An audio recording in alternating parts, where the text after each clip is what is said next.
10th class Hindi का eight chapter Rituraj आपको पढ़ा रही हूँ। हमारी फर्स्ट कविता है इनकी कन्यादान।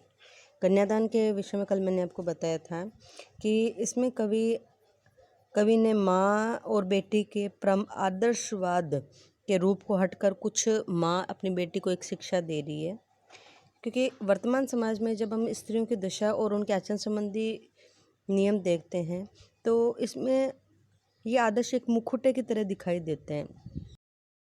जैसा लड़की जैसा दिखाई न देने की कहा कवि ने एक प्रतिकार जो दिया है कि बेटी माँ के सबसे निकट होती है और उसके सबसे सुख दुख की सहेली होती है। इसी कारण उसे अंतिम पूंजी कहा जाता है। इसमें एक माँ के अनुभवों की पीड़ा को प्रदर्शित किया गया है। माँ कहती है कितना प्रामाणिक था दुख उसका लड़की को दान देते वक्त, जैसे वह उसकी अंतिम पूंजी है। जब माता पिता अपनी लड़की को विदा करते हैं तो जब उनको आप देखोगे तो आपको प्रतीत होगा कि मतलब ऐसे महसूस होता है कि लड़की के दान देते हुए ऐसा लगता है उनके चेहरे को देख के, उनके दुख को देख के, कि यह जो वो दान दे रहे हैं ये उनके जीवन की अंतिम पूंजी है। उसके बाद उनके पास जीवन में कुछ नहीं बचेगा, क्योंकि एक जो कन्या होती है वह एकमात्र पूंजी इसलिए कि अपने माता पिता के सुख दुख को बांटती है। जिस लड़की का वे दान कर रहे हैं वह उनके जीवन का एकमात्र दिल का एक सहारा होती है। लड़की अभी सयानी नहीं थी, अभी इतनी बोली सरल थी कि उसे दुख का आभास तो होता था लेकिन दुख बांचना नहीं आता था। पाठिका थी वह धुंधले प्रकाश की, कुछ तर्कों और कुछ लयबद्ध पंक्तियों की। इसमें कवि ने जिस लड़की का कन्यादान कर रहे हैं वह लड़की के अभी सयानी अर्थात पूरी तरह समझदार नहीं हुई है। विवाह के योग्य हो गई है लेकिन समझदार नहीं है। अर्थात शारीरिक दृष्टि से तो विवाह के योग्य है लेकिन उसकी जो समझ है वह दुनिया के लायक नहीं है। वह भी इतनी भोली और सरल है कि उसे विवाह के बाद होने वाले सुखों और दुखों का आभास नहीं है। उसे वैवाहिक जीवन के झंझटों और दुखों का पूरा भी ज्ञान भी नहीं है।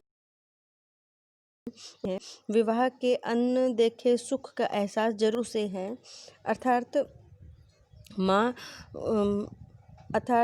जिस कारण से सुख की कोशिशें की जा रही है, वैवाहिक जीवन में कुछ तर्कों के आधार पर सुख में होने का आभास उसे दिलाया जा रहा है, वह भी पूरा कहा नहीं जा सकता। माँ ने कहा पानी में झांक कर अपने चेहरे पर कभी मत रीझना। आग रोटियां सेकने के लिए है, जलने के लिए नहीं। वस्त्र आभूषण शाब्दिक भ्रमों की तरह बंधन है स्त्री जीवन के। माँ ने कहा लड़की होना पर लड़की जैसी दिखाई न देना। माँ इसमें अपनी पुत्री को दिखाकर कहती है कि जब लड़कियां सयानी होती हैं तो उन्हें अपने आप पे मुग्ध होने के लिए जब झांकती है, कांच में देखती है, तो उन्हें एक अलग सा एहसास होता है। कन्यादान करते हुए माँ पुत्री को समझाते हुए कह रही है कि तुम कभी अपनी रूप सौंदर्य पर मुग्ध मत होता, अपना चेहरा पानी में देखकर उस पर रीझना मत। अर्थात भाव है कि तुम यह मत समझना कि तुम्हारा सौंदर्य वहाँ सभी को बांध लेगा। जीवन की वास्तविकता कुछ और होती है। दूसरी बात समझाती हुई माँ कहती है आग पर रोटियां सेकी जाती है, वह आग जलने मरने के लिए नहीं होती है। ये कायरता होती है कि जीवन में थोड़ा सा दुख आया और हमने अपने आप को अग्नि के हवाले कर दिया। ऐसा कभी भी नहीं होता है, जबकि हमेशा जीवन के हर बात को संघर्ष में लेना, संघर्ष करना मरना मान्यता कायरता होती है।